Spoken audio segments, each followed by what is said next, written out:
जय जगन्नाथ सांग मैंने आज हूँ पवित्र बाहुड़ा जात्रा आउ आज दिनटी मोर जन्मदिन मत सका जमा भल लगुन था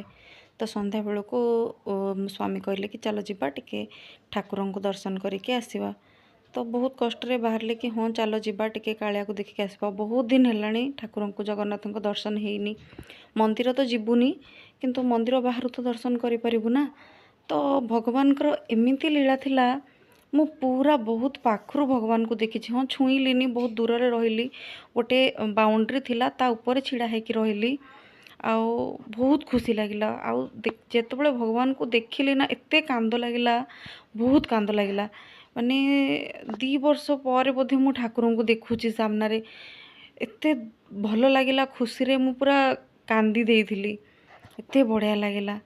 आपन एते भिड़ होइतिला दिल्ली रे केबे भाभी पारलिनी कि दिल्ली रे भी एमती एते भिड़ हो पारे बोली ठाकुर को एते पाखरु देखिकी बहुत खुशी लगुला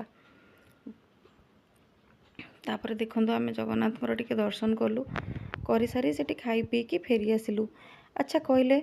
आमर ओडिशा रे बरा केते टंका दिल्ली रे किंतु मते बरा भुबुनी एतिकी की पड़ला 100 टंका आपण कहतु आपण को पड़ला केते टंका। Thank you.